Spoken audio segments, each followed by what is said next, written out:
Hey guys, welcome to the party. My name is AJ. Hey, this is Lex, guys. Welcome back. Hey guys, so today I want to talk to you about the first rate hike of 2023 and what that means for you. Okay, AJ. Uh, this is gonna be a good video. First of all, can you tell me what interest rate hike is? So an interest rate hike is when the Federal Reserve raises the rates on uh basically everything. So right now we currently stand at 4.25%. In last year, that was the number basically total of all the rate hikes that happened last year. So what that affects is auto loans, mortgage loans, business loans, anything that uh, business or individual needs to do, it basically affects like every American and other countries too as well. Okay. So if anybody goes and this goes up, basically if somebody wants to get a car tomorrow, they might get a surprise where the interest rate is gonna be different from today. Correct. So if I want to give an example of this, let's say if you were to go buy a Tesla, if you were to go buy a Tesla in 2021, you probably had an APR rate of like a very low rate, maybe 1.99, and that's very good. Right now it currently stands at 5.4 or 5.9, depending on your credit score. And if tomorrow we see a rate hike, which I think will happen, you can see that APR rate rise with it. So it does, yes. It will affect your auto loan. People might want to buy the car, people might not want to buy the car, depending on how your financial situation is. It does really affect it because you will be paying more in the long term if you do get a loan. So another question, is there a chance that this is gonna stay where it is right now, or it has to go up somehow? So to answer that question, you have to understand why there are rate hikes. Currently, right now, Americans have a lot of money. Uh, spending has been very, very high, which makes the demand is high, and then the price the individual is willing to pay has also gone up, which has caused inflation. Inflation was basically high in 2022, but right now it's at a declining trajectory. So which is good, but if you see in 1970 when inflation had gone really bad, it would go up, then it would go downward, but then it would go in a higher wave. So it just depends. So the Federal Reserve is basically tightening the monetary policy right now. So that's why they're raising the rates. So they slow down the US economy, which is, somebody would wonder why would you want to do that? It's because, in the long term, you have to slow down to, catch up the demand.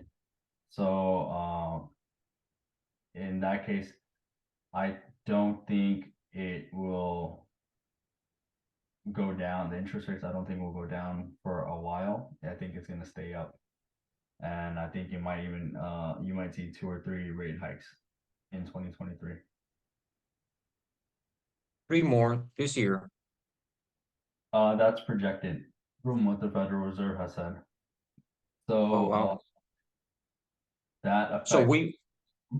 we I'm sorry, but we might have, or we might see the interest rate hit maybe 6%. Would that be fair to say? Uh, if it has three rate hikes of 0.25 basis points, which is like a quarter of a percent, it might not get there. It might get in the 5 or 5.25 if it stays on a gradual low basis point. If we don't see inflation rise up. Right now, we are seeing gas prices rise up, so it might affect the cost of parts to go back up.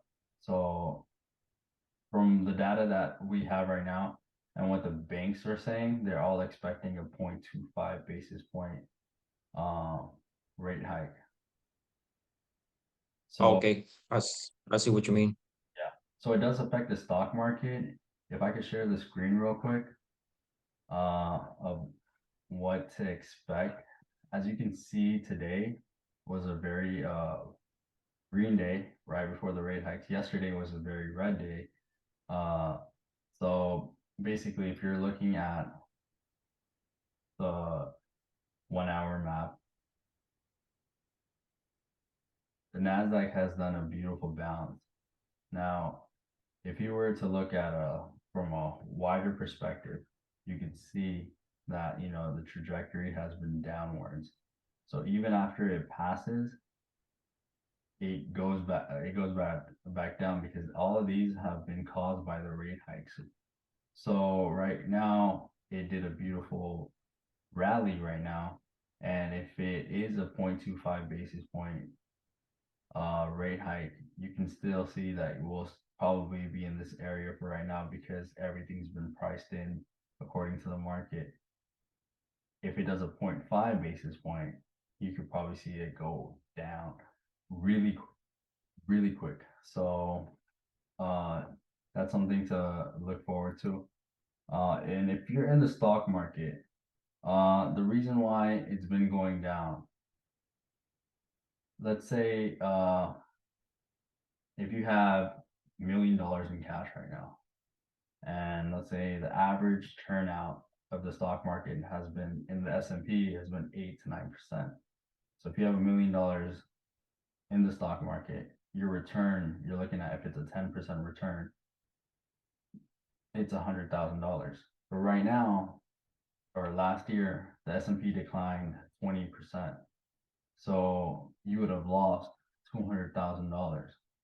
So what a lot of investors are doing is taking their stock, selling them, getting the cash and putting it in a safe savings account, which is generating interest because the interest rates are going up.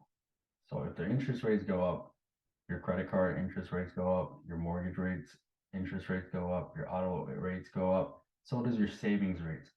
So you could also, even though these things are like buying, people are avoiding to buy, you can also make money during interest rate hikes by, just saving your cash and holding it. And when this all cools down, you have cash and liquidity to reinvest in the stock market when it's at a low point. So Mm. as you can see, I'm going to share the screen again. A lot of people have, been waiting for like, balances. And, if you go back to like, this is, this usually happens in 2008. People lost a lot of their homes, a lot of, their, jobs and everything. But, smart people, would invest during this time period. And then, you see basically a boom. Uh, do I mean a lot of investors right now still think we have a lot to go down to before we see any major increases again. So you just got to be smart during this time. And you know right now you can see the gas prices go back up, so that's another key indicator on how to spend your money. If the gas prices are going up, I feel like the stock market's going to go down. If the gas prices are low, I feel like the stock market goes up. So that's my key on it. Well, just so you know, I'm happy with the gas prices right now. It's I'm not paying a lot, so which is a good thing for me. Well, the reason why the gas prices were going down was, one, I think it was like, uh, the the elections that was happening. So, Mr. Biden, he was using our oil reserves, but now, it's been, declined for this year. So Biden is trying to get our oil reserves to, go back into,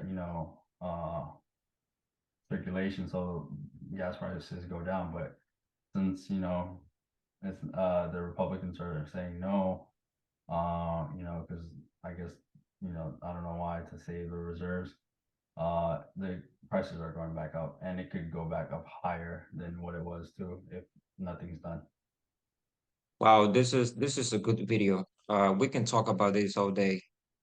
But it looks like it's something that I can take uh and learn from it. Yeah. Thank you for that information, AJ. And Right. You're welcome. Thank you go for ahead. watching Potsy, and we'll see you in the next one. All right, guys. Thank you, and give us a like button. Have a good day. Take care of yourself.